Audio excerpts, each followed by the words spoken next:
Historic Crossover was a mixed bag. The first half of the show had a very house show feel to it, but the last three matches were a lot more than that. And it included one of, I think, the best matches of the year, all year, from any company, Mayu Iwatani and Momo Watanabe. We'll be able to talk about that event here today with Scott Edwards. World Tag League began as well. We had a very forgettable first night of A Block action. First night of B Block was a little more interesting. But wrestling-wise, we could be in for a bit of a long month. Will the whole tournament be like this? We'll also discuss new developments for Wrestle Kingdom and Wrestle Dynasty. Plenty going on. So with Jeremy Finestone, I'm Stephen Conway. This is Speaking of Strong Style.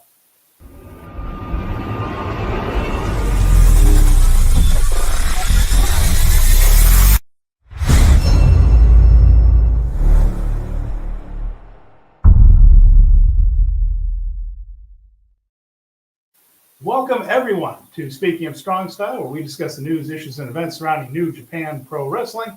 And I'm here with we're contributors to the Fight Game Media Network, Jeremy Finestone, Stephen Conway. I see already in the chat we have Colin. Colin, good to see you. Venkin, happy you are here. So we've got some A-troops coming in for this one, Jeremy. Both Colin and I in a little bit of mourning for Onosato is having a rough November sumo tournament, but it looks like Hoshoryu and Kodazaka. Oh no! The Kings, I know. It's a tough one for us. We're all rooting for him to move up to be the next Yokozuna, but we'll have to see how that all turns out. It's still early days, but yeah. Jeremy, hello. Yeah. Jeremy, as we've gone through a couple of nights of World Tag League, we went through Historic Crossover. Things starting to take shape for the Dome shows, but the two nights of World Tag League, and we're going to get into Historic Crossover as kind of a standalone event. The first two nights of World Tag League, especially to me, had a house show, let's not get hurt feel to them. That's exactly what I wrote. Is it really? Yeah, it's like, wow, this sure feels like the main objective of this entire tour is do not get injured before Wrestle Kingdom.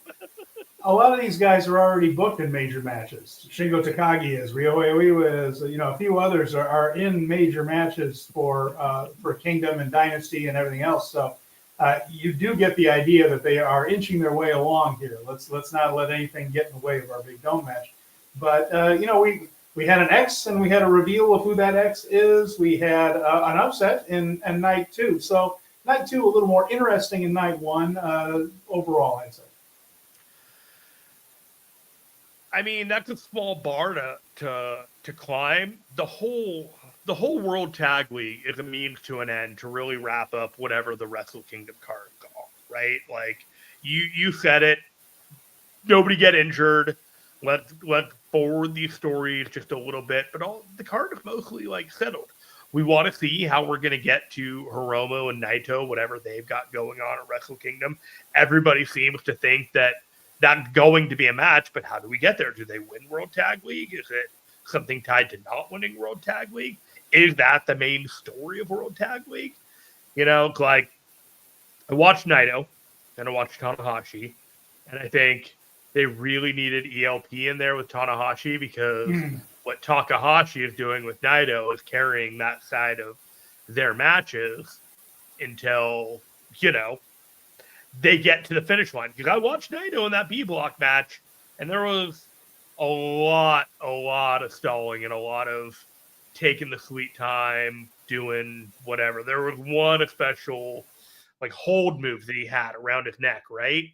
And he just stood there for 30 seconds before he did the standing drop DDT, and then he did his Destino pose, and I was just like, wow, you really milked the 2 minutes out of this 10-second move, and that's what he does now. He decompresses his match style to get through everything, and that's what you can do when you're a star, but that's what Takahashi is there to do the hard work. Unfortunately, with ELP out, Jato's working pretty hard to make up for Tanahashi, but the gaps are there.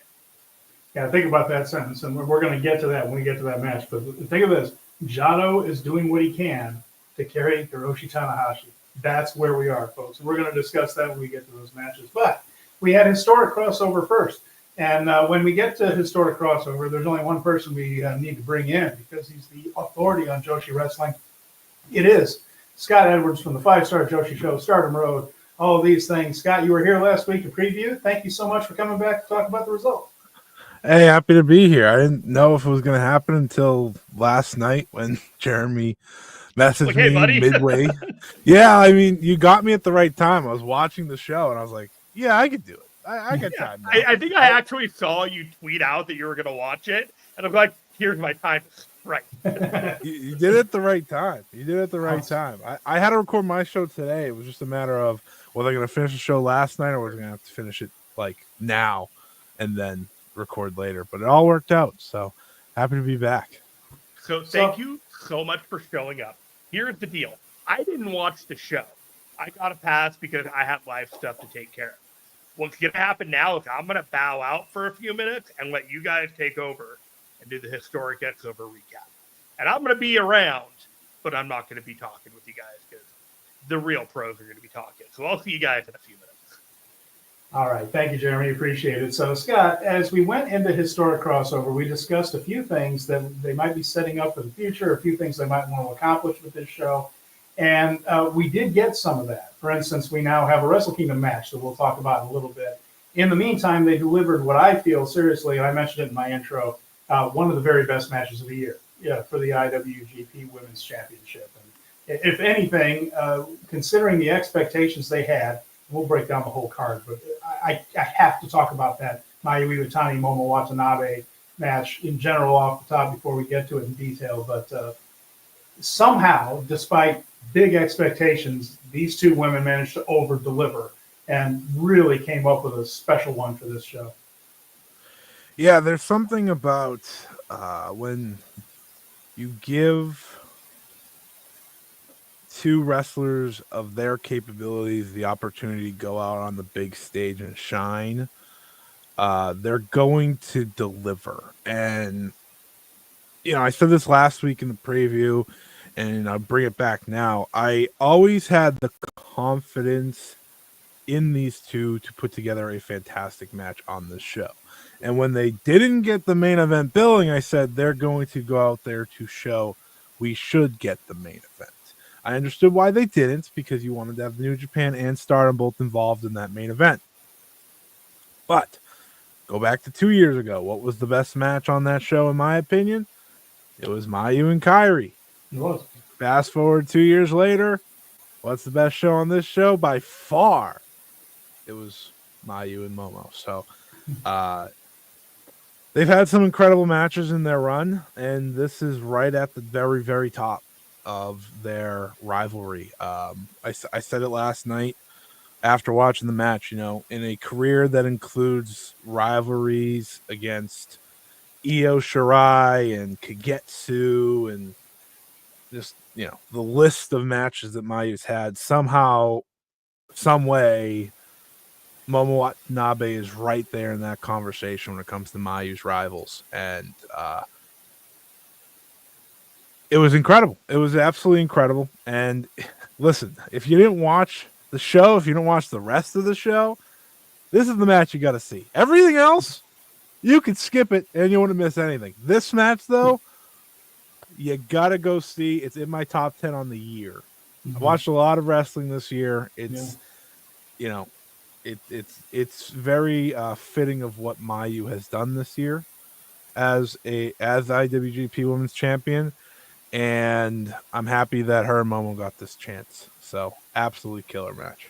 Absolute real chemistry between these two. It seems like every time they step in the ring, something interesting happens. And Momo sells for Mayu better than most. Mayu is, of course, a genius with her selling as well. We got a little bit of zombie Mayu in there. We'll talk about it as it goes. They'll be fantastic. And a couple of comments here already. Venkin says it'll always be my favorite recent Kyrie match is the one with Mayu. I'm willing to go as far as that's the last Kyrie match that you got Kyrie Hojo in a match.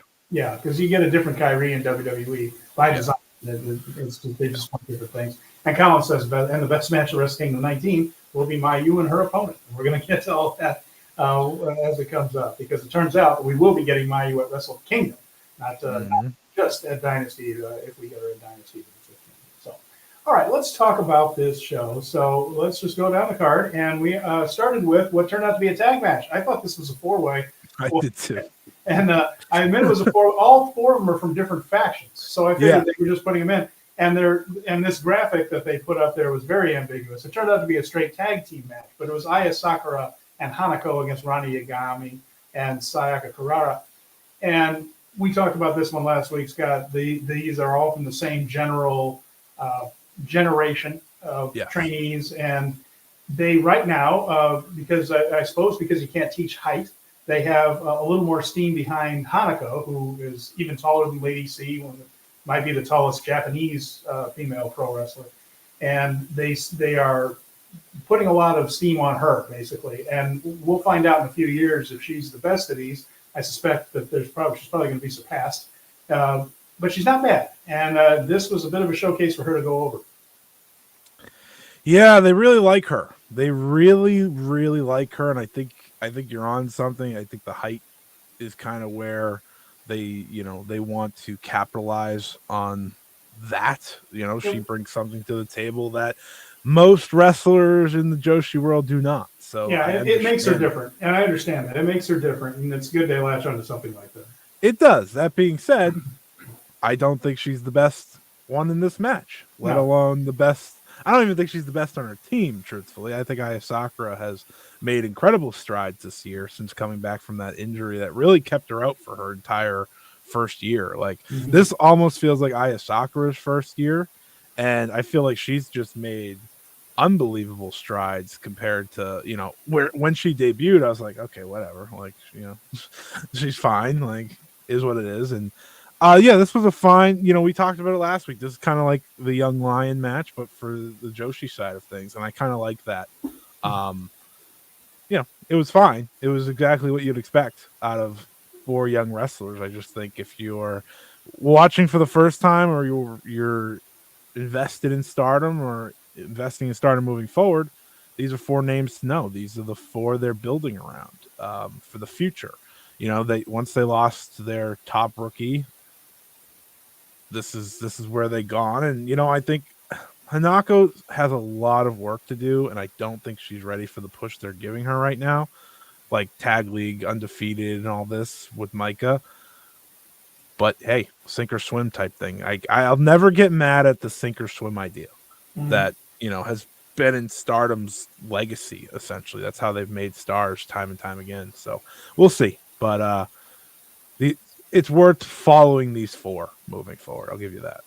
Very briefly before we move to the next one, Aya Sakura does remind me of the other super rookie, which is she's now Victoria Yazuki over on Marigold. In Marigold, and she started off in Stardom and things, and it just every time I see Aya Sakura, it looks like she's about 10 matches better than the last time I saw her.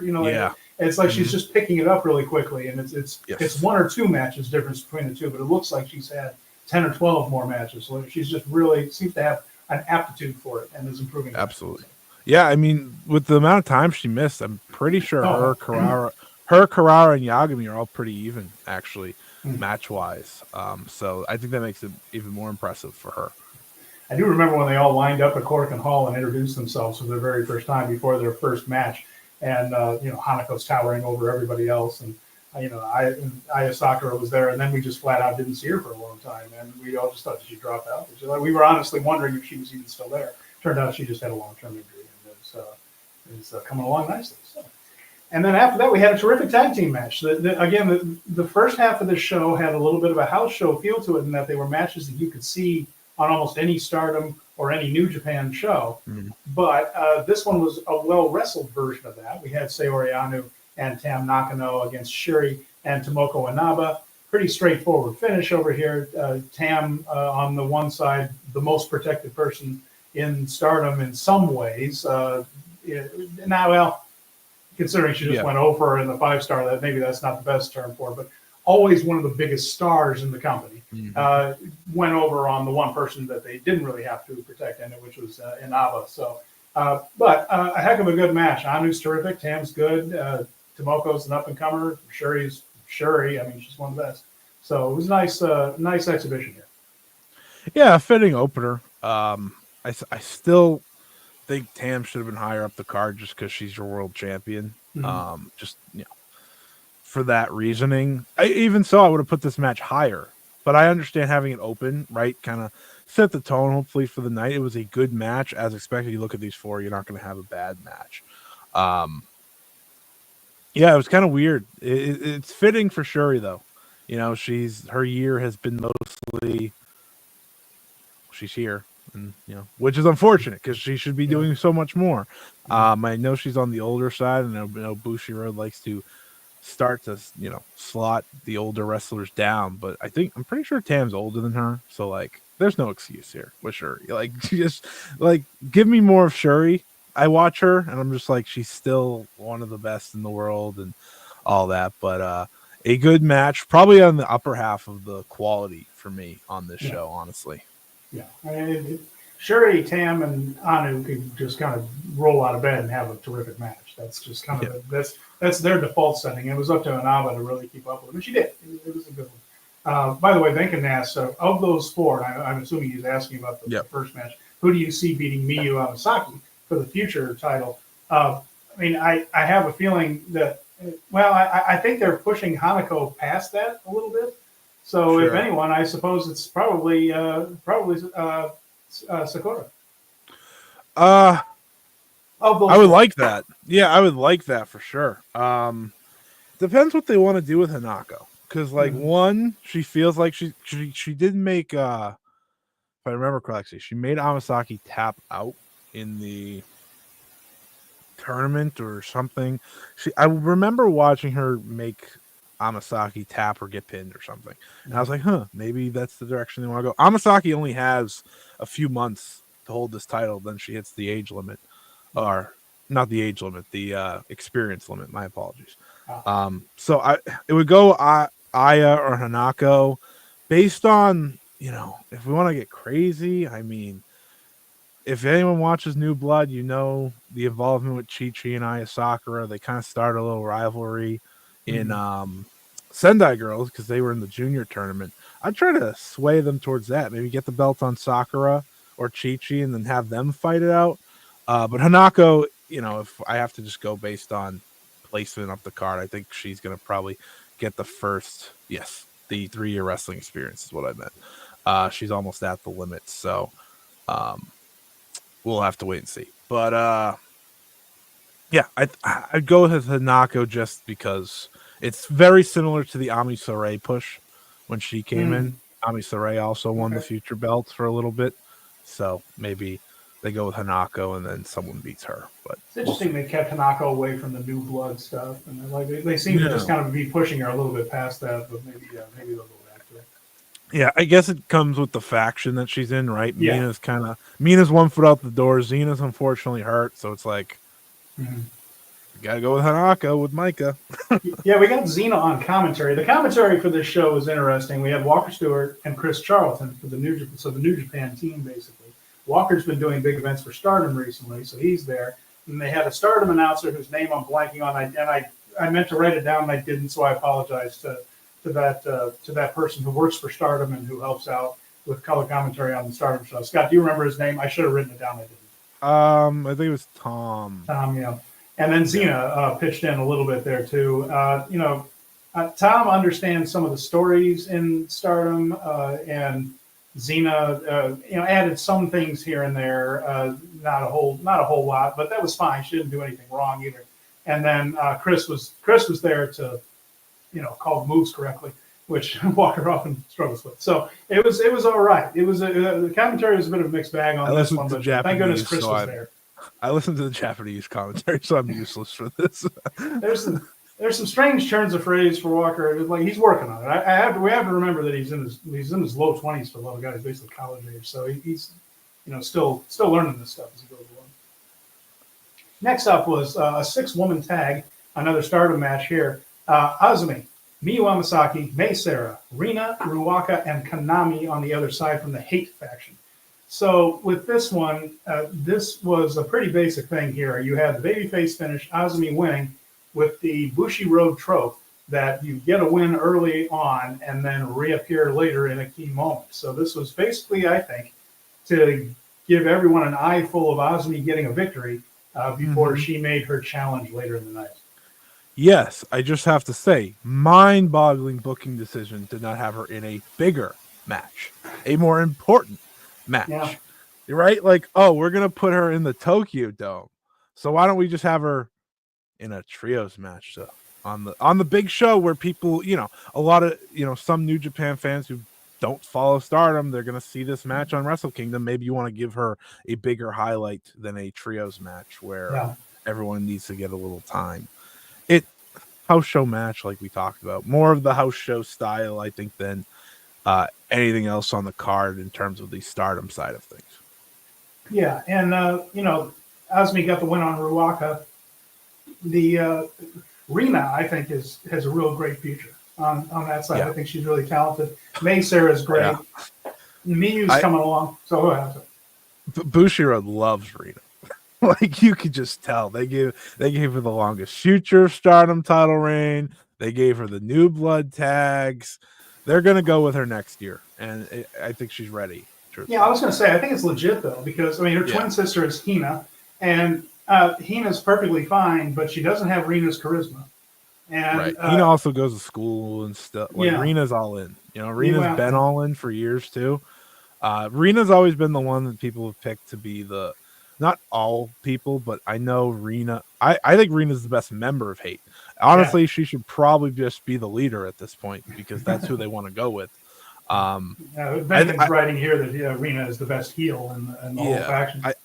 I think her poise, charisma, and just confidence have been there for a long time. It was just, growing up and getting the wrestling side of things into it. And, I think we've reached a level with her where, 2025 could be a very big year for her. I think Konami is the only person in this match who's like 25 years old, over 25 years old. I think like Ruaka started very young, Rena's young, May Sarah's I think only 22, 23, something like that. Asmi. So I mean, this is just a group of really talented women who are very young. Maybe not very young for Joshi's, because we know that sometimes they retire a little earlier than we want them to. But it is something that can happen.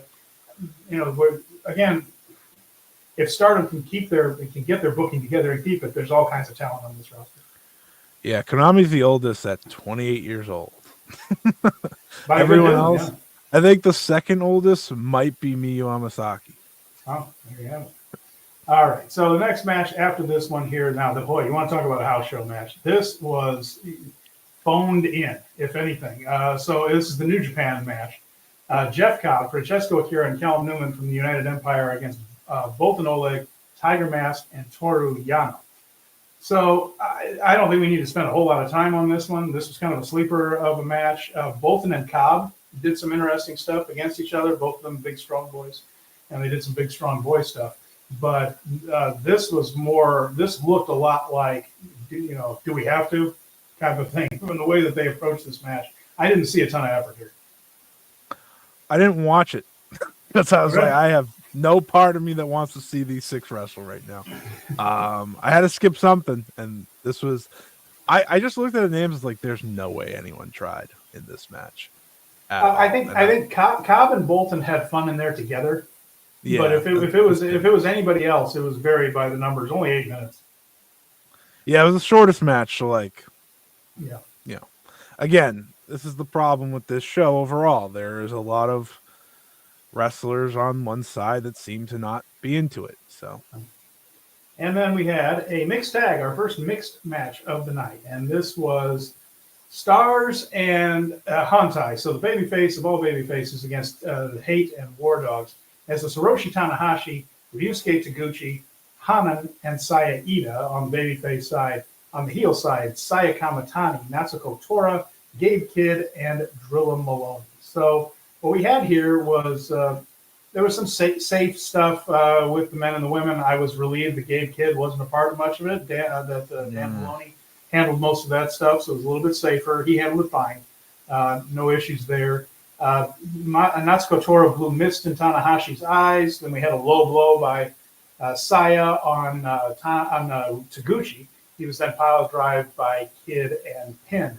So there were a couple of fun spots in this one. And afterwards, Tora challenged Tanahashi to a match, a one-on-one match. I don't know if that's something that's going to happen, or Tora is just trying to go and it will drum up a little business for herself in there, or what. But I'm sure she was.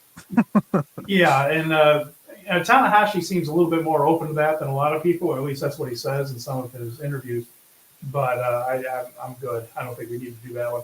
And No, like I that said, sounds really bad. it really sounds rough. I said that I would feel much better after this one was over, breathe a sigh of relief. Yeah. And I did, because, it's been months since Gabe hurt anybody. Before, he hurt some people earlier this year. And so I was sweating this one a little bit. It didn't happen.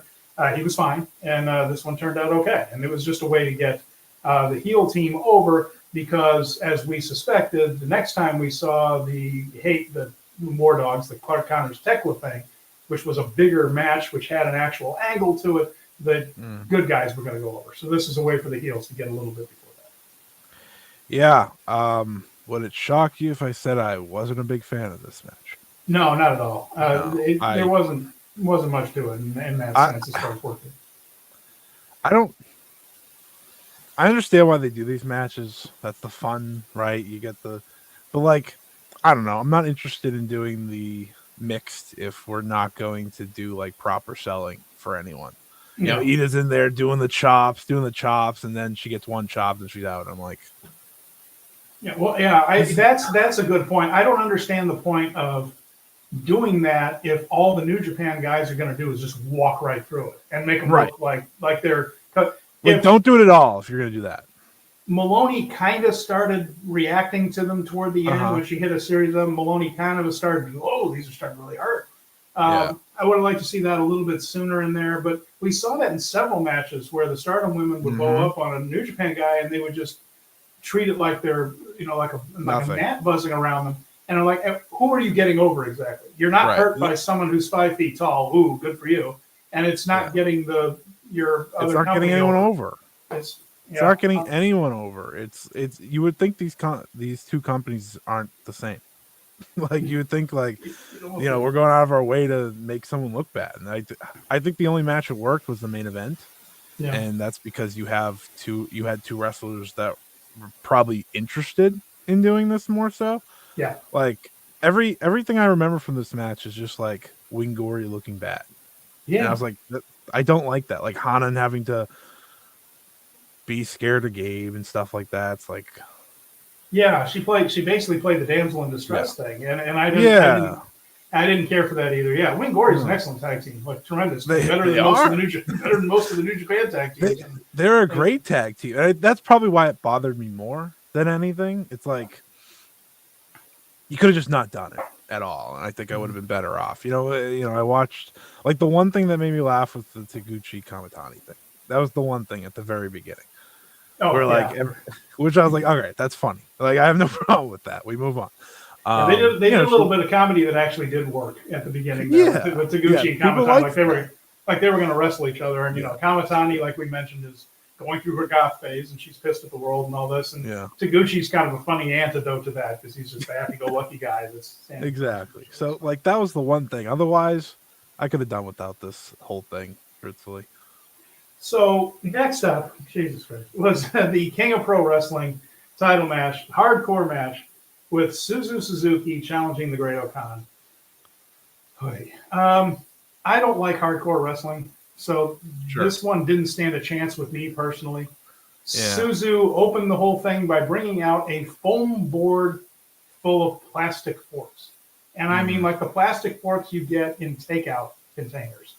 And a foam board like you would, I don't even know what you would use one of those giant things for, but it looked very cushioned, and no one is hurt by getting stabbed with a plastic fork. So all of this screamed out, don't worry, no one's actually in danger here.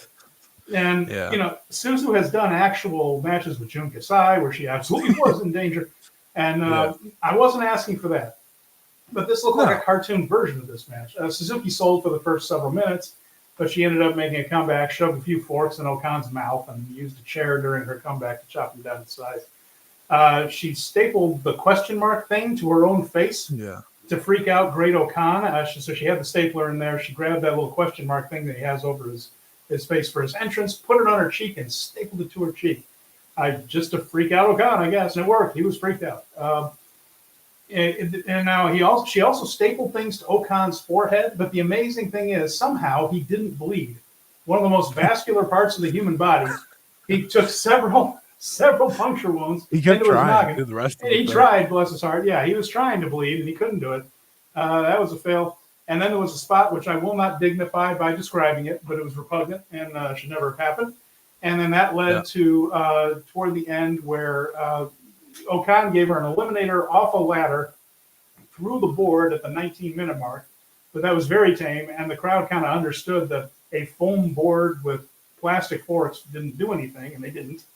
And after that, he hit an eliminator on a trash can on the ladder to win. And it's the type of trash can, those aluminum trash cans, that you only ever see in a pro wrestling match. That's the only place these things exist anymore. No one has these in front of their house. Oscar the Grouch has probably moved into a plastic container by now. I haven't looked in that.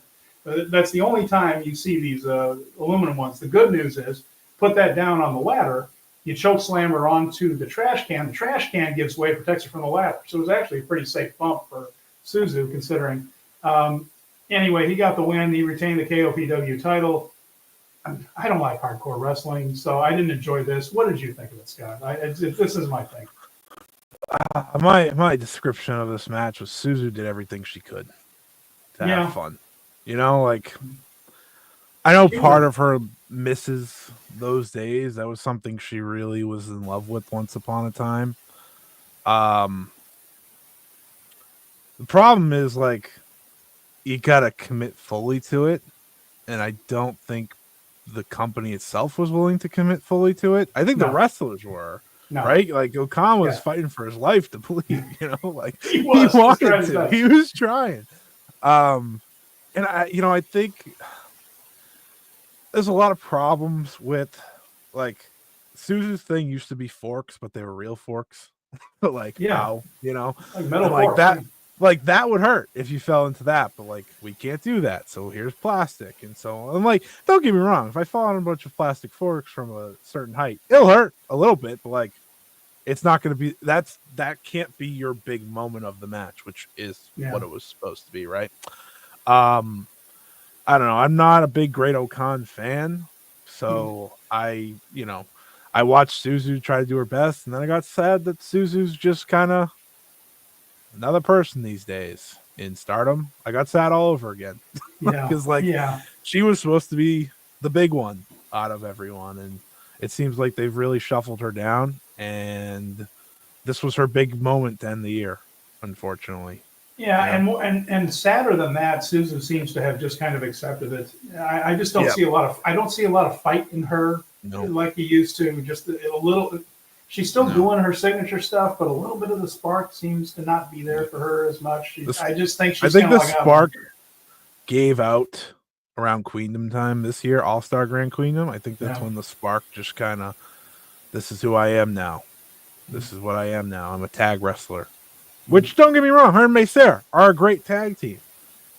But like I said, a year ago, she was 5-star winner, supposed to be World of Stardom champion at this moment, and she never got that moment. So you lose a lot. And honestly, like, I think I've said this on before, she lost her best supporter when Rossi left. So, you know, it's hard for her, I'm sure. But, you know, she's having a good time at least. And I think it was Vankin that said she had a fun day at work. That's probably what this was for her. A fun day at work to do something a little different than just a standard singles match or tag team match. So at this point in the show, we've had what we had. And this one came out of the ring. And I'm sitting here just thinking, I paid $35 for this crap. And I was not a happy camper as this King of Pro Wrestling match left the ring. Then things started to pick up significantly. I will say that. The next three were better. So Taichi and Natsupoi came out next to face Thekla and Clark Connors. Now, I thought this one was pretty well done. There was a clash with Cosmic Angels and the Hate group to start off the match there. Natsupoi sold early, Connors interfering as Poi would try for the hot tag. Interesting moment in this one. Natsupoi did a kind of a back kick that absolutely pasted Thekla right in the mouth. And Thekla proceeded to spend the next 2 minutes paying Natsupoi back for that shot. These two knocked each other around a little bit. Some pretty stiff shots. It was professional, but it had some steam on him. Let's just say that. Thekla ended up nailing Taichi with the cast. She's got the old, who was it? Oh, Bob Orton Jr., whose arm was broken for 3 years in the WWF. That was the one where she was clocking him with the cast there. Thekla then Connors then went to spear Natsupoi again. That was the angle that set all this up. Was Connors spearing Natsupoi when Thekla had sworn that she would wrestle clean. She did, but then Connors nailed Natsupoi. That was the whole thing that set up the smash. But Taichi shoved Thekla into the way and she got speared. Pretty decent timing on that spot. Looked pretty good. Connors ended up decking Natsupoi, but another spear was countered with a series of Poi's super kicks. And after a double super kick, Natsupoi hit the Ferial Gift to win. That's her rotating splash there. Fairly good work by everyone. The good guys get their revenge after the angle. And this, I thought, was an improvement on what we'd seen in the other mixed stuff earlier in the night, whether it was the King of Pro Wrestling match or the 8-person tag. I thought this was a better version of that and a little better thought out. This match was really long. It was long, yeah. That's worth really mentioning long. too. It went too long. Yeah, it went too long. It was like 22 minutes. So everyone's gotta remember, I'm watching this I was probably like 11:30 or something. I was like, I just want to get to Mayu and Momo. Why is this still going? I was like, I need to get to the next match. So like for that personal part, and also if you listen to my podcast, if you listen to me at all, I'm not big on Thekla. I am not interested in heel Thekla. I am not a fan. They did fine. I think you're right in that it was you're muted. Sorry about that. Can you talk to us a little bit about why you're not a big Thekla fan on this? Like, what is she missing as a heel? I think her instant go-to has been to just slow down all of her work. Like that has been her, how do I become a heel? Everything I do is slower and methodical. And I just don't think that's the type of wrestler she should be. When she was at her best, when she, came to Stardom initially, she was very out there. Like her character, her charisma jumped off the page, I think, a bit more. A lot of people look at her and they do the whole, oh, this is aura thing. And I'm like, yeah, but you got to back it up. Like when you're not taking pictures, like I need more than, the aura thing in wrestling these days is ridiculous anyways. But like watching her, and this kind of goes with just the hate group. It's just, unless it's Rena or Momo, when Momo feels like trying, I think they're all missing something. I think they're missing, they want to have an edge, but at the same time, I think they're missing a extra level to their work. Natsupoi and Tekla's title match, I think, was the biggest example of that, because there was some good work in there, but I think they could have heightened it with just going for it rather than I am the heel, I have to be the slow worker, so on and so forth. Like I've seen Thekla have great matches, and I've seen this heel Thekla that I am not into. I know a lot of people like Thekla, and listen, based on her recent comments, I don't think she's probably long for Japan much longer. Truthfully, she seems like she's very ready to go to America. Truthfully, when she left earlier this year to take that break, I think that's what she was looking for. Yeah, I think so too. I don't think the timing worked out the way she was hoping. Yeah, and it didn't come to fruition, so she came back, did this heel character. I haven't loved it, but it is what it is. She got the team with Clark, which, this is the one part of the match I do give appreciation to. Both Clark and Taichi, they're into this. This was something they were willing to go out there and do, which is nice. Taichi, we talked about last week. He's been into this, and it continued that way. And, Poi got her comeuppance on Clark in the end. And honestly, that's all I needed from the match after the spear, which I hated once upon a time on my Stardom show, right? Like, I understand building the match. She got her comeuppance, which is great and all. And the baby faces win, as they should have, which was the most important part of this whole thing. So it was a fine match. As you could tell, I wasn't a big fan of all the mixed tags. I liked the main event, though, so we'll get there. But that was because, I just like Desperado and SOK together, so I think that probably helps a lot. Up next, we've talked a little bit about it at the beginning of the show. Mayu Iwatani defending the IWGP Women's title against Momo Watanabe, one of the best matches of the year. And these two, we've also mentioned earlier, have been fantastic together in just about every aspect. There's raw emotion, there's history, there's athleticism, there's drama. These two, when they're on, can project all of those things. And Momo went on a tear with kicks and a whole bunch of different things and had Mayu in big trouble. And it was very dramatic sequence here. I'm not going to try to explain all that happened because part of what makes these two special is how they project their frustration and their emotions with the near falls and things. One of my favorites was there was a near fall on Momo, and Momo not only kicked out. I love when people do this in rare occasions. I've seen it a few times, and not only kicked out but went to the referee and begged him not to say it was 3. They're like 2. No, it was 2. It was 2. And he's over there going, yes, it was 2. It was 2. But she's still like, because you get, and it all just projects how much it meant to her. And that really helped as well. We got Zombie Mayu a little bit, which is always appropriately dramatic, and her timing on that. We got the suplexes, the poison ranas, all of it that you'd want. That was when Mayu hit that sunrise for a 2.99 count right there. And the selling of that was just tremendous. And ended up with the 2-step dragon suplex with the bridge to win it. I can't do it justice by trying to explain move for move out here. Go out of your way to see it. After this match was over, I wasn't worried about what I paid for the show anymore. And I'm not, and while $35 was a steep price, and if I had paid $20, I'd have been like, oh, hell yeah. But this match was so good, I did forget about it for a little while. And I just, oh man, thank God I saw that. Yeah, I mean,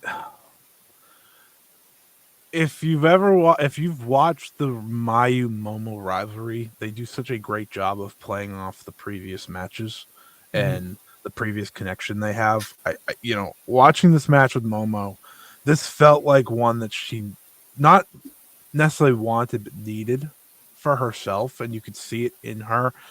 Like, for me, the moment of the match isn't even a move. It is having the baseball bat in her hands and saying, no, I want to beat Mayu on my own. She throws the bat out, and that was a great moment. And if you remember their past couple matches dating back to the 2021 5-star, which is one of my all-time favorites between them, that's when Momo debuted the Peach Thunder, which is the roll through driver that she does.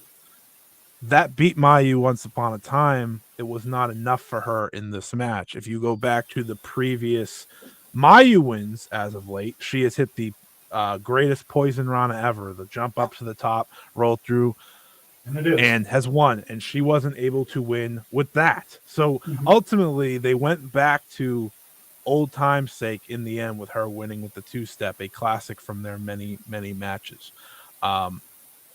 I've said this before. I'll say it again and again. Every time these two face, Io brought me to Joshi. These two kept me here. And watching them do this again on the big stage reminds me why they are so good, why they are so special.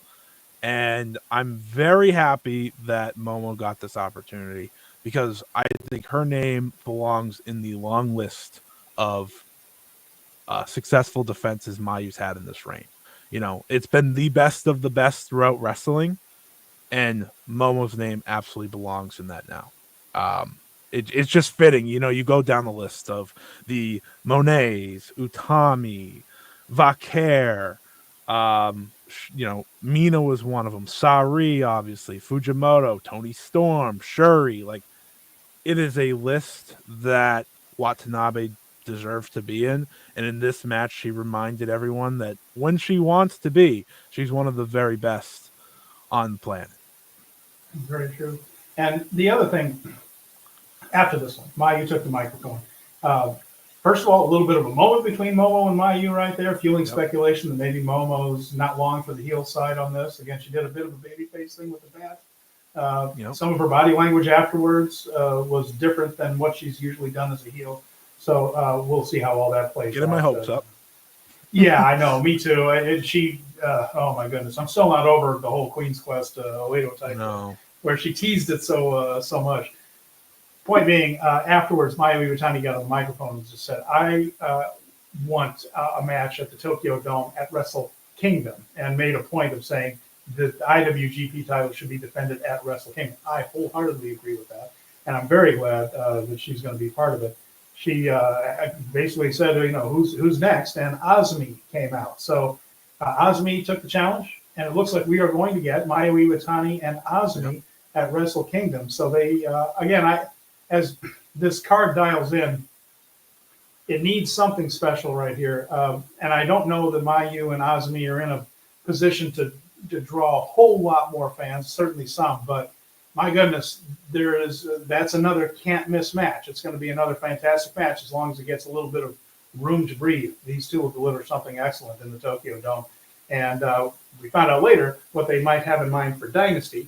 But for Wrestle Kingdom anyway, we're getting one of the greatest of all time against another one of the best in the world. So I am happy with that announcement. Yeah, this was the one thing I learned from the show while I was on my trip, was that this match was happening, and I was actually filled with emotion because I was like, I didn't know if Mayu would ever get her Tokyo Dome match. She got it taken away from her this year, technically, when they did, we're going to do another Stardom show the day of instead. And her and Shuri went out there and they absolutely crushed it. And then that should have been on Kingdom. Absolutely. And then they put her on commentary during the show, and I just watched that. I was like, this just isn't right. This is, she has done what she can to build up this belt and the opportunities they've given her. And I hoped and I hoped and I hoped. And listen, we can toss speculation out the window for now. Whether she stays or leaves, there's no reason she shouldn't get this match. With what she's done for this title, she should absolutely be getting this match. And I'm happy that she is, because ultimately in her Stardom career, there's one last thing she needed to check off: a title defense inside the Tokyo Dome. She had the match in the Tokyo Dome, but that wasn't on the main card once upon a time. That was a long time ago. A title defense in the Tokyo Dome. She's now going to be one of very few women's wrestlers in history to have a title match in the Tokyo Dome and Madison Square Garden. An incredible feat for her. And she's doing it against someone like Azumi, who, if you're Stardom and she is staying, this is someone you build around. And in a moment like this, you have to seriously look around. You have to think about what is your future for this company. Yes, I understand Mayu and Tam have a great story, and they love Tam all the time, blah, blah, blah, blah, blah. But if Azumi is staying, and she's staying, you have to seriously consider crowning her on the grandest possible stage, which is Wrestle Kingdom, which is the Tokyo Dome. You have told me that they will not be on Wrestle Dynasty. That seems to be the consistency here, at least with the women's matches. We're getting 2 women's matches on Dynasty. We know one of them now officially. The other one's Mercedes Moné versus probably Mina Shirakawa. So this is it, right? You give them this match. All I'm asking for, I don't care who wins the match, and that's coming from someone who holds Mayu in the highest regard out of anyone ever. All I'm asking for this match is 10 minutes. You don't think that's a lot to ask for, but after last time, it's a lot to ask for. There's not going to be a big Mercedes Moné reveal this time. We don't have to worry about that. They should get, I'm not asking for 20. Hell, I'm not even asking for 15. Give me 10 to 12 minutes, and I know these two can put on one hell of a show.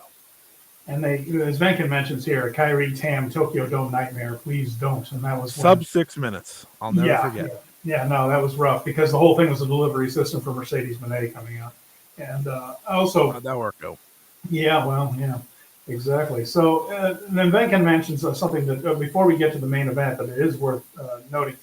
Talk about Thekla and Natsupoi. After this, where Natsupoi basically has dispatched Thekla, and that was put over that way in commentary. On the English commentary, anyway, they mentioned that this should be the end of the feud between Poi and Thekla. Venkin is asking, where do you go for the Wonder match, the Wonder of Stardom title, for the end of the year, with Dream Queendom coming up on December 29th. And then they have a show that I'll be attending on January 3rd. Not the same day. Thankfully. There's a lot going on, huh? There's a lot going on. I got my New Year's Dash tickets in the FedEx today. I managed to get Dash tickets, so I'm I'm in for 5 shows in 4 days from 3 different companies, hoping to get in 2 more while I go there. But for that one, where do you see the Wonder Stardom title going, and who do you think will be poised challenger for that one? It kind of follows what I just said about Azumi, and if she's staying, you kind of should be going with her because of her international interest. I think that carries with her. It kind of follows the same theme. I'm not even saying in this case she should win, but I think Starlight Kid's the way to go for Queendom. I think Starlight Kid is. I know how popular she is. Yeah. It's very apparent. They put her in this main event, I thought, for a reason. I understood she got pinned by Maika, but listen, pinfalls don't matter. Tam went 0-6 and won the world title. So we don't have to act like pinfalls matter anymore. But they've teased it. Poi and Kid have continuously done face-offs on house shows. They've teased it a little bit. We haven't got there officially yet, but I think Kid makes the most sense for Natsupoi's opponent, especially now that Azumi is in the IWGP title spot. It feels like this is the follow through. I don't need Sayori Ano in there. I know it's not going to be Hazuki. I know like Mei Sarah's a different champion. They unfortunately don't have Hana in that regard anymore. At least it feels that way watching most of their shows. They should, but they don't. That's yeah. So ultimately, it comes to process elimination. Unless they bring in an outsider, which you should not do, it should be Starlight Kid. And I think either way, it's a win-win. I think Poi's reign should probably last longer. But, Starlight Kid's one of your biggest stars, someone that, again, you want to build around. So you should go with her as the big challenger. And honestly, with the world title being open, well, not the world title being open, but with her defending as Kawatani, you got to probably set up 2 challengers for one of those 2 belts for that January 3rd show, because that January 3rd show, they're going against Marigold. We don't have to act like they're not. Like, this is a show I know they're going to want to pump up, but at the same time, we already know the IWGP won't be defended on there because that's the Wrestle Kingdom one. So you're going to have to somehow squish in a title match for that January 3rd show. So with Natsupoi, it comes down to how do you squish in a second Wonder of Stardom challenger when we don't have a first. I don't know how they do it, but I'm just hoping for Steven's sake they don't hit him with a triangle derby. The triangle derby. Which I'm a little worried about the closer we get, because I did not expect a Wrestle Kingdom title match. So that has really broken open the possibilities. But I'm very happy about the Wrestle Kingdom title match, to be fair. The only reason I feel confident they're going to pull out something for that show is it's in a big building. Like that January 3rd show is in a big building. And I don't think they would have. I don't think they would have booked that building unless they had something in mind. Let's hope, because that can't be cheap. That thing holds thousands of people, and it's an odd choice if they're just going to house show this thing. So, and I don't think they will. Especially, I think they're going to want to show up Marigold, because I think I think they want to do that.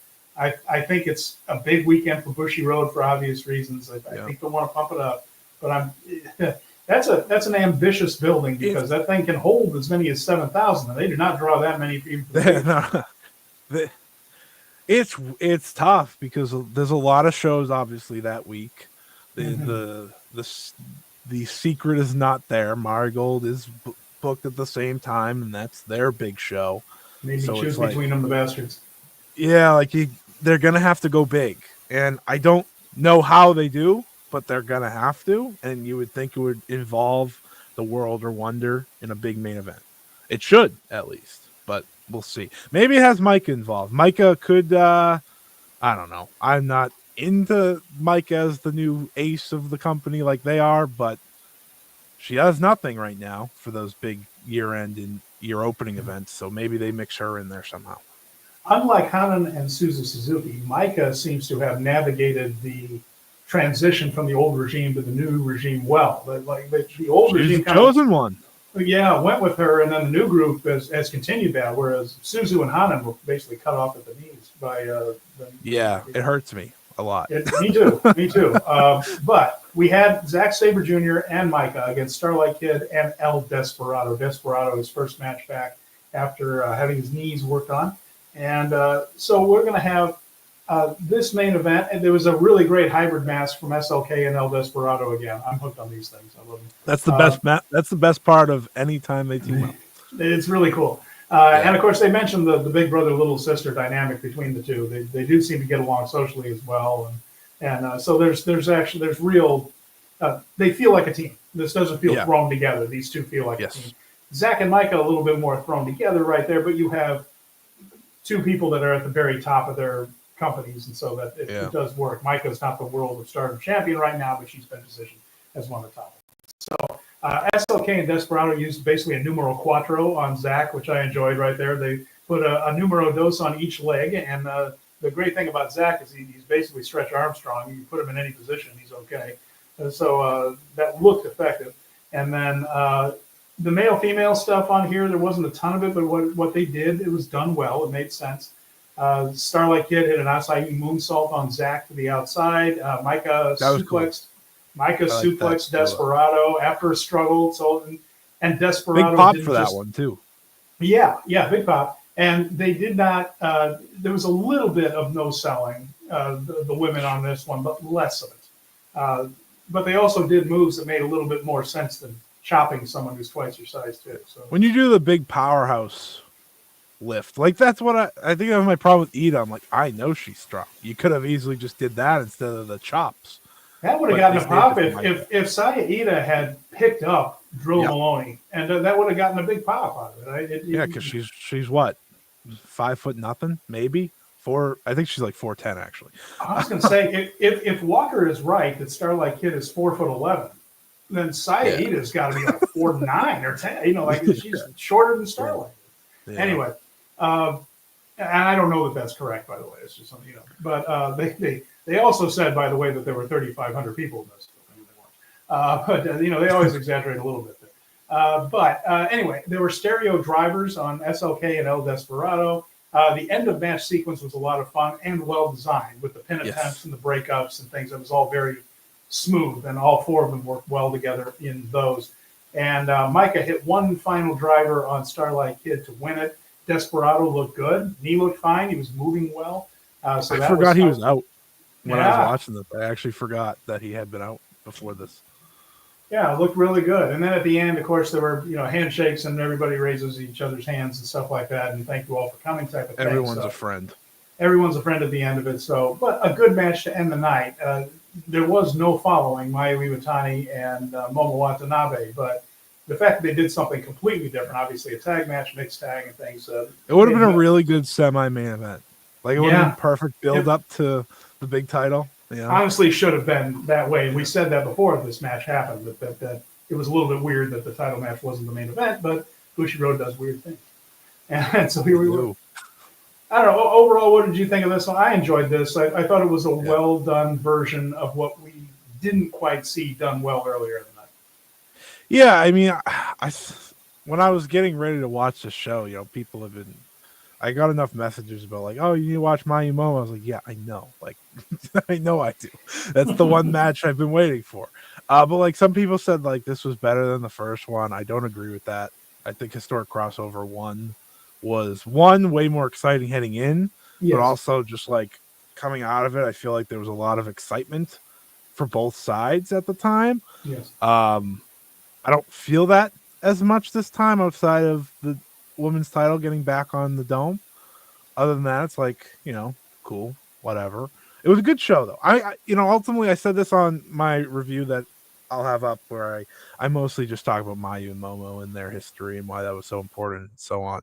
I review the whole show, but I saved most of my review on the other stuff for here. But I was like the last two matches combined with some of the good early stuff made this a thumbs up in the end, like this was a thumbs up show, and they need to both have momentum heading into the end of the year and into the beginning of the year, because this is the big time for everyone, not just them. Obviously, I know Wrestle Kingdom week is the big thing, but there's a lot of competition. There's a lot of excitement that comes with that 2-week long celebration of New Year's in wrestling. So I think there's momentum after this show but not as much as maybe you want. Like Stardom's end of the year, I just gotta say this on the show because what else am I gonna say? Is very weird. Like it almost feels like they're just like Queendom isn't happening. Like there's no mention of it because we're in Tag League.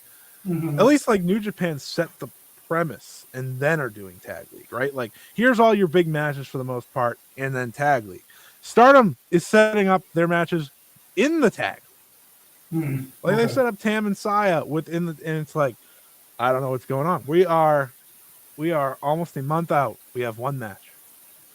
Yeah, and that's supposed to be well, I know they try to do that spring show in Yokohama and position that as a major event now, but traditionally I mean this is their Wrestle Kingdom, Dream Queendom. I mean that was their biggest show, and for a while it was the Korakuen, and it's outgrown Korakuen. It's a bigger deal, but it is puzzling that they have not particularly done a whole lot to get it ready yet. I mean, if you're considering buying a ticket, what do you got right now? You got nothing.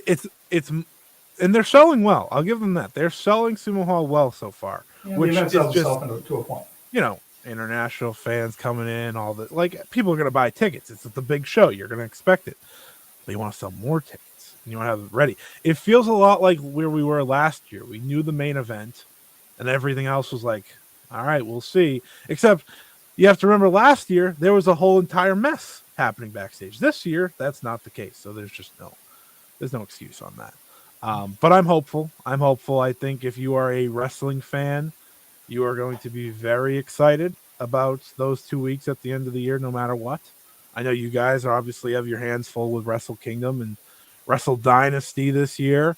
I guess I technically have my hands full with both now too, because of the Joshi matches. Funny enough, I watch both, but I don't have to usually cover them as in depth. Well, and it's interesting too. I mean, that whole clash between Stardom and Marty Gold on the 3rd is interesting because one of the biggest matches of the year for Marty Gold is taking place that day. It's Utami Hayashishita and Sari, right? That's the biggest match they got. Yeah, that's the biggest match. That is their queendom. That is their show. So it'll be interesting. But hello, Jeremy. Back in right now, and back. I want to make sure that everyone goes to Fightful today and checks out Scott's interview with Sari that just got posted today. Speaking of the Marigold connection, he got an interview. Great interview. Check it out. Fightful. Give him the clips. Give him the daps. Give him the credit for that one because working hard to get that kind of information out to the masses. Good job by you, buddy. Much appreciated. My only thing I do now is interview. Sorry, people joke about, and that's fine. If that's my one thing, I'll take it. I'll take it. But much appreciated, Jeremy. Well, now Scott is not going to be joining us for the World Tag League discussion. Lucky him. But I did want to mention one other thing. We did get a bit of news that at Wrestle Dynasty they're going to have a series of 4-way matches. Now, what they've done is they've broken this down among the 4 companies involved with Wrestle Dynasty: AEW, CMLL, Ring of Honor, which is allegedly a different company, wink, wink, nudge, nudge, and Stardom. So the idea here is that each company, such as it is, will be having their own 4-way match. We have one of them already, one of the 4. So AEW is going to have a 4-way match. CMLL will, Stardom will, Ring of Honor will. The 4 winners will then go to Wrestle Dynasty and have another 4-way match. So you have the winners facing off for the International Women's Cup. The idea is that the winner of the International Women's Cup also gets a shot at, and then the wording is important, kids, any title they choose. Now, with Mayu Iwatani and Azumi on Wrestle Kingdom, that leaves one major title with a major star for Wrestle Dynasty. We expect that will be Mercedes Moné. So this feels like we're setting up a Mercedes match, Scott. My first instinct was that the Stardom woman wins it, and that sets something up for the spring in Yokohama. That's the first place my mind went right there, because they always try to have a special attraction for that one. I don't know if that's worked out yet or not. So it could be for Mayu's title or Azumi's title, depending on what happens at Kingdom. There's cases for both, and of course, contract situations all factor in. But it does seem like if we're getting a Mercedes match, It's that Bushiroad trope. Win the big match earlier on in the card, you come out later and challenge, and they have some big events in this coming up in the late winter and early spring. Is that your read on it as well? What I know it's only been announced for a day or so. Have you had a chance to chew this over? Yeah, I mean, I think you make a great point. I didn't think of the Bushiroad New Japan trope of you win and then you challenge Mercedes later in the night. Because originally I just looked at it, I was like, well, it's going to be Maika for Stardom. And I called it a day, like, because she doesn't have anything big. And I was like, maybe this is how she gets back to one of the other titles. I thought maybe that made sense on the Stardom side. But Still might be. They don't necessarily have Mercedes for that Yokohama show. So, I mean, they could just say, hey, last night, we saw a great match and this is the winner. I want them. That could also be what happens. Possible. Yeah, I think it's an interesting idea, a little lazy, but an interesting idea. I mean, I call it lazy because it's like the here, damn, take the match, like leave us alone now type thing, like. I think this might be the way to get 2 women's matches on the card at least, or at least 3. I think Mina and Mercedes is a really likely match for that, and then you get 4 other women on the card as well. Potentially, you could do another match with Mayu Iwatani right off of Kingdom the night before. It's not likely, but you could. Right. I think you're right. I think this is their.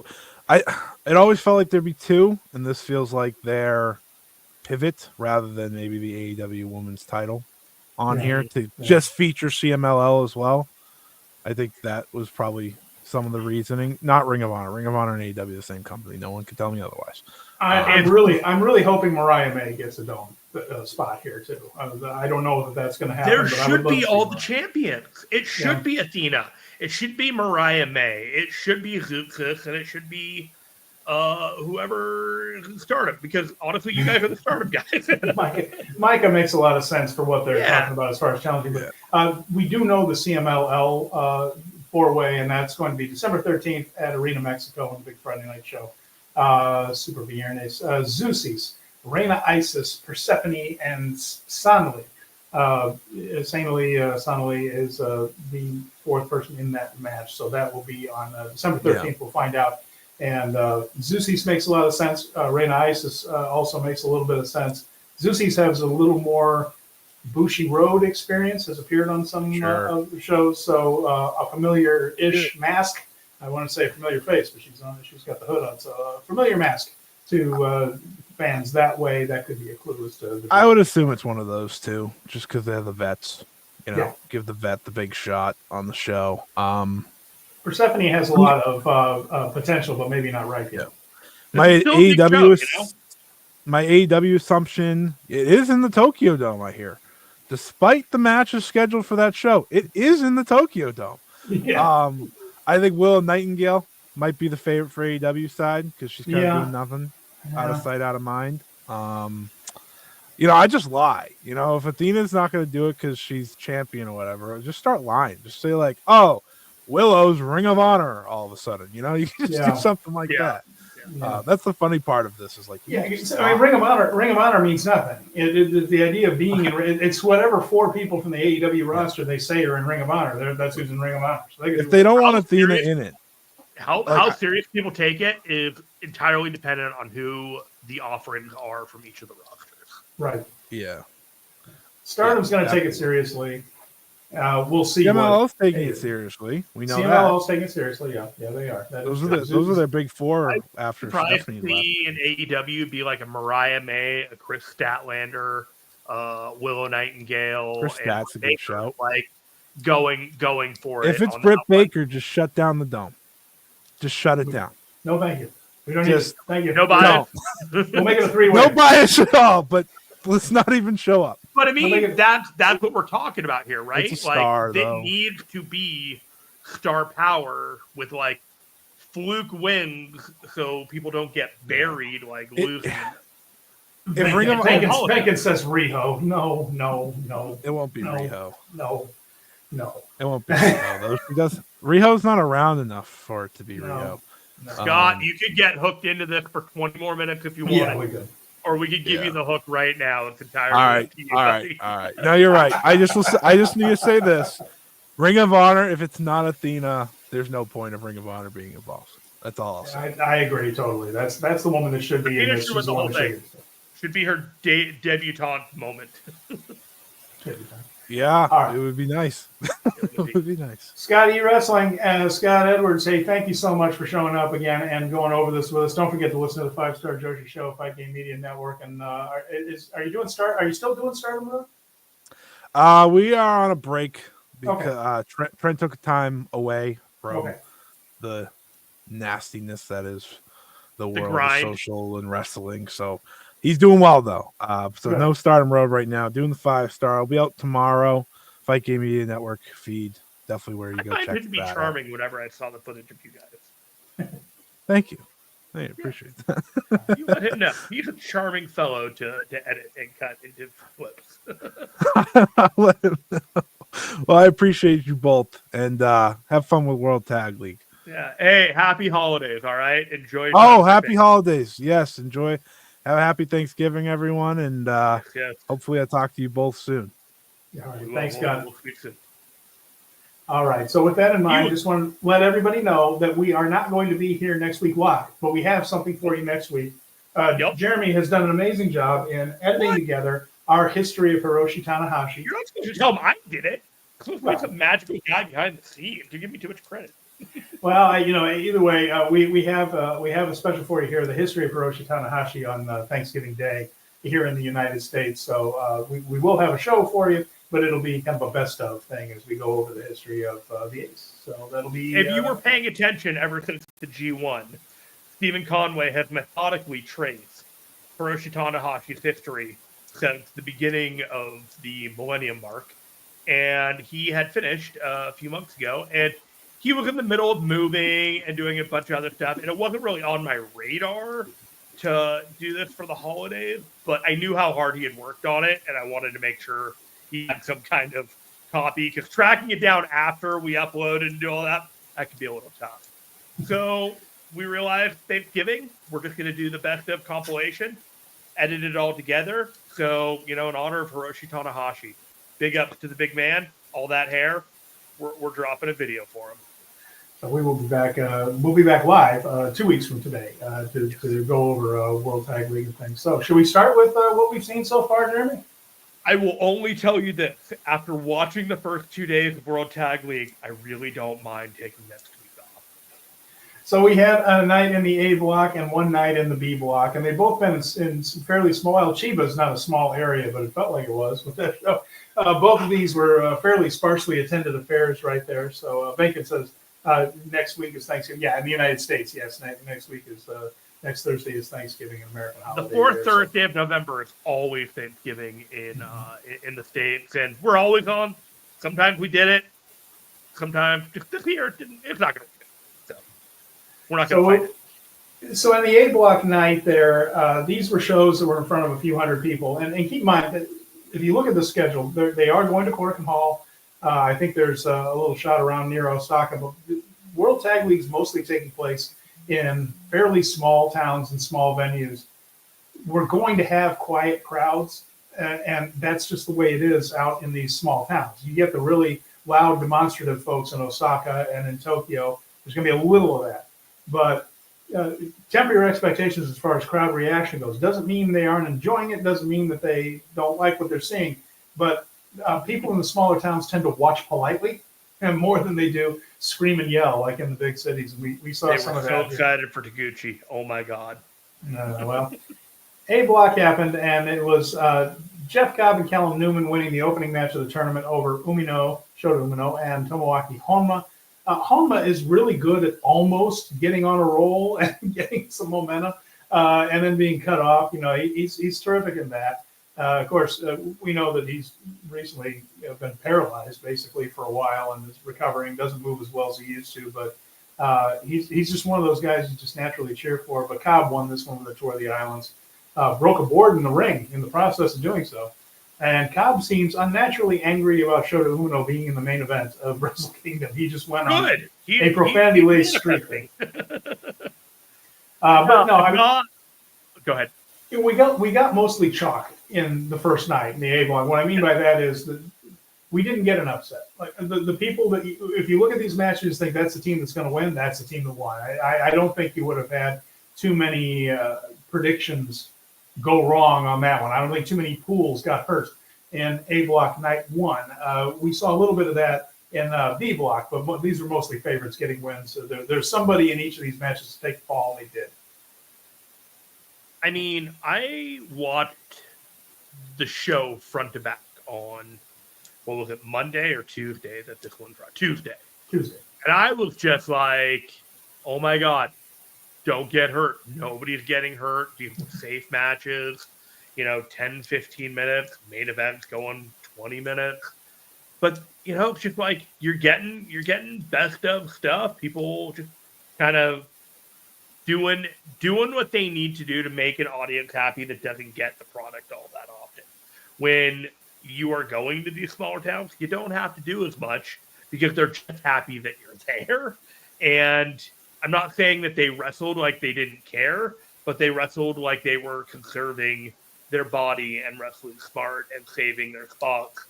And that can slow down matches, and that can kind of lead to unexciting moments. And that's kind of what we got here. It was pedestrian. It was perfectly acceptable, cromulent even, in a way that, like, all of these matches, there's not going to be a match of the night. There's not going to be a match of the week from this World Tag League as we're watching it so far. These guys know the assignment. They're coming in. They're entertaining the crowd. And we're getting a very quiet house show level tour until we get to the finale of the World Tag League. So Alex Zane had a mystery partner going into this one. We found out that is in fact Ryusuke Taguchi. And so Alex Zane and Ryusuke Taguchi took on Yota Tsuji and Shingo Takagi. Taguchi even said in post-match comments that he's a rather underwhelming X as a surprise tag team partner. And I suppose that's true. But again, this is a tour of small towns. This is the type of thing in which he and Toru Yano excel. They're tourism ambassadors for a reason. They're good with fans. They're good at going into these towns and engaging with the fans. So I think this is a little bit more of a nod toward that than anything else. And so Alex Zane and Taguchi face Tsuji and Shingo. As you can imagine, Gene Blast finish on Taguchi. And Yota Tsuji and Shingo are in with their first 2 points. There was a crowd of 20 people when Taguchi got revealed. And Zane almost flubbed his entire, introduction for him by calling him his opponent first and stopping himself and recalibrating, then calling him his partner. And then these 20 people that they managed to find were over the moon that it was Taguchi. And I was like, well, shit, they found some Taguchi fans. Let's do this. And then we got exactly what you expected. Yeah, I mean, it's not, he's there for fan service, and that's what it is. And after that, we had Bishamon against Chase Owens and Kenta. This is a basic, straightforward house show match with Bishamon getting the win with the Shoto. So not much of note here.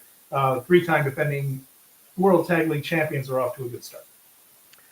I will say, I think I'm going to be paying attention to exactly how hard Chase Owens will be working during this tour. All right. On the main event of that night, Ryohei Oiwa and Zack Sabre Jr. took on Gabe Kidd and Sanada. This one was a pretty good match. Striking fight with Kidd and Oiwa that broke down and led to Oiwa rolling him up for the pinfall. He did not do the spinning clothesline finish. They just went with something else right there, the roll up for the win on Kidd. Kidd and Oiwa ended up brawling in the aisle afterwards to put heat on their upcoming Strong title match.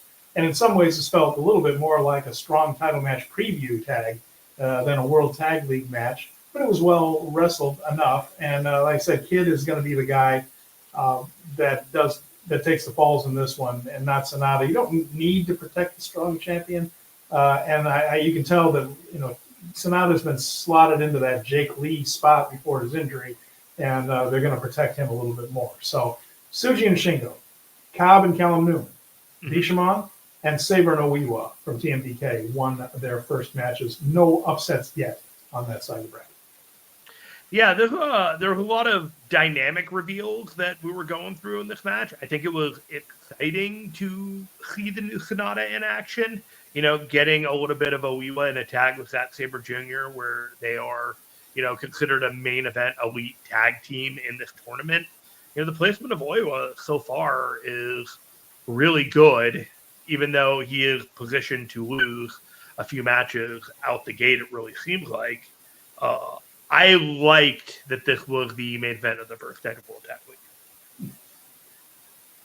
B Block took place in Chiba just earlier today, and it was a more eventful show. But both shows were attended by what was announced at just over 500 people. So probably a little bit less than that in each town right there. So this one was a more eventful night, though. The first match of block action, though, was Tomei and Stevie Phillip, the Natural Classics, Tamashi tag team, taking on Hiroshi Tanahashi and Jado. And this was tough go for the Phillips there. There's not a whole lot you can do. It's hard to look good against Tanahashi and Jado, who are truly two of the least mobile guys on the whole roster right now. And Tanahashi's not moving well. The knees aren't there. And he tries to do the sling blade. He can't really do it. It's a little bit sad to watch right there because you can see he's not in his best shape and things. He's got a lot of irons in the fire, this guy, and I'm just not sure that World Tag League is finishing high up on the priority list. And I'm sure secretly, although the Natural Classics will never say it out loud, of course, but I'll bet they're glad to have this portion of the program over with so they can go on to shine a little against better opponents. There's a little bit of that, but there's also, even their first time in New Japan, I still think everyone has that sense of like, I get to be in the ring with Tanahashi. And even if it's not that Tanahashi that you raise him, like, there's still that moment of like, I've worked all this place and now I'm in a New Japan ring in the middle of Japan and Tanahashi is against me. Like, even if it's this version of Tanahashi, there's still something a little magical about that.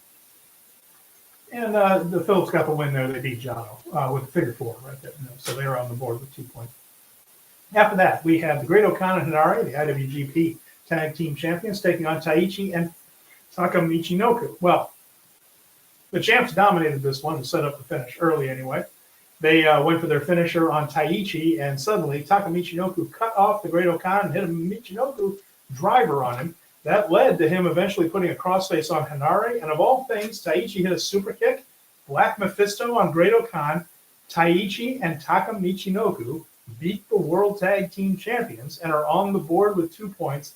This is the kind of surprise upset that they tend to do on night one of a tournament. This is the example of it. Here we got it. It was the tag champs getting the upset on Taichi and Taka.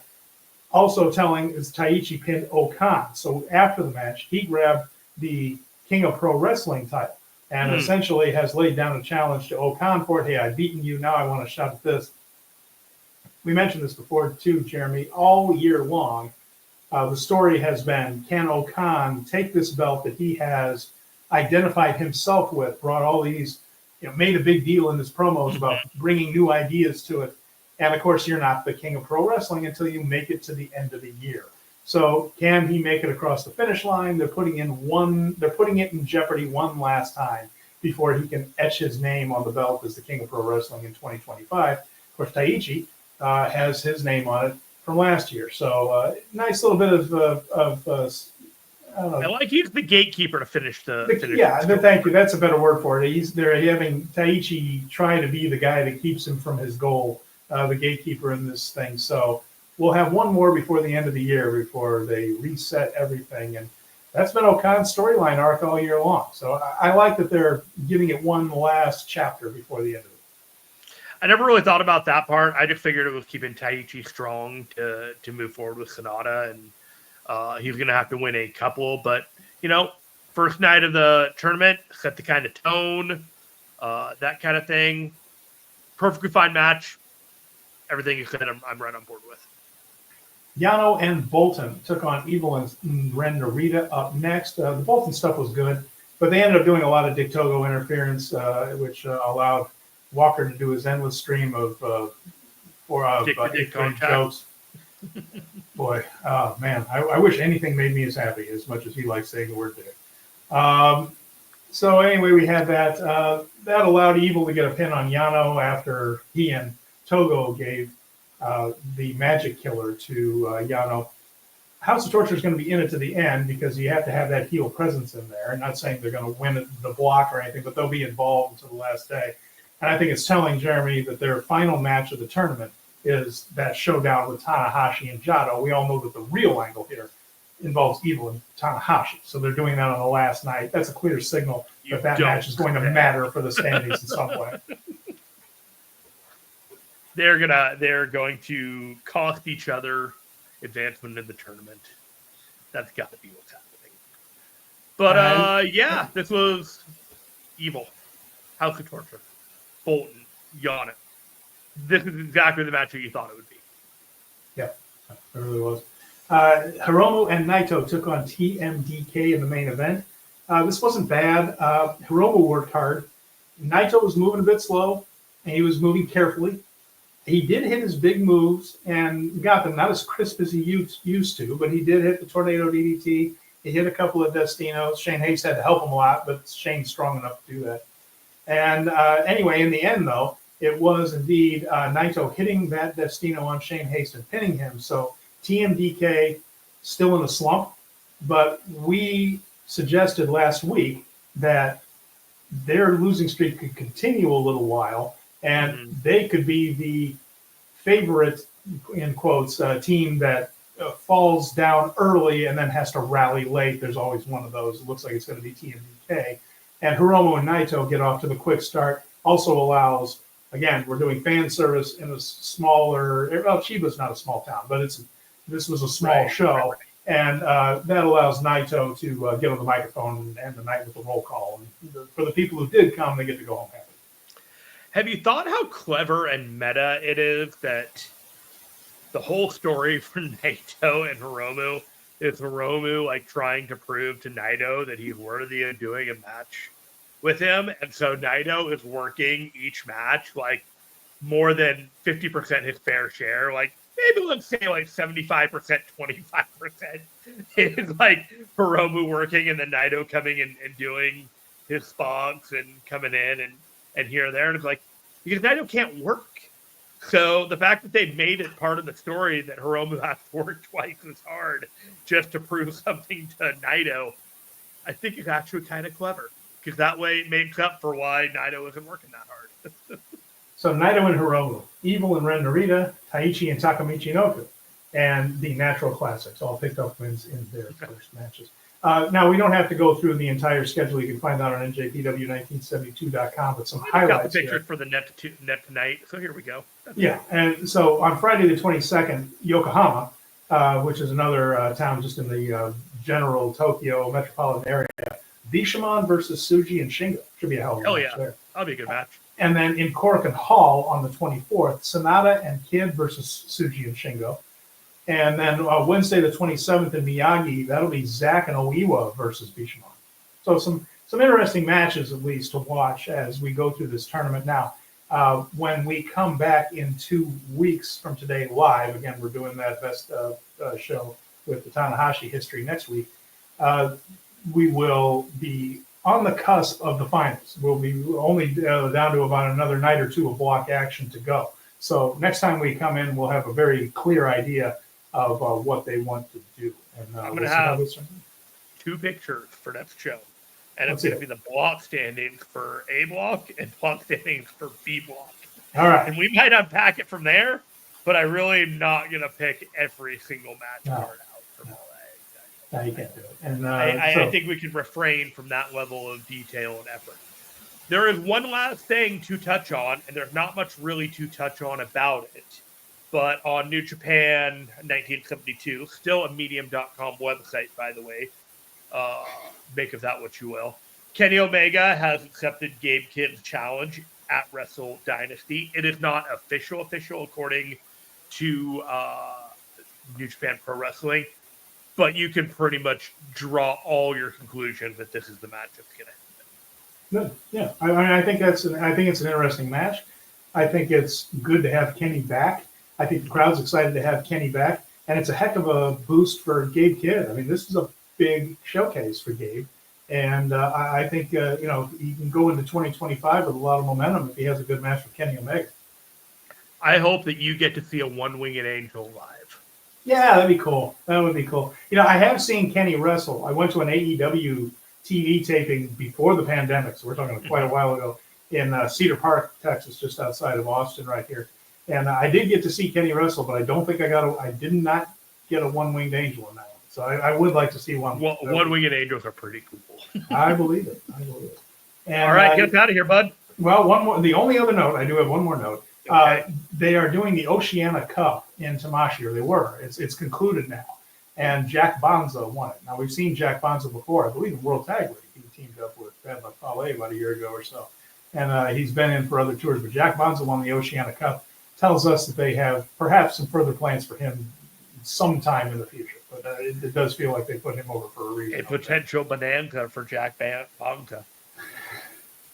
Waiting for that all day. There you have it, folks. So with that, Yep, for it.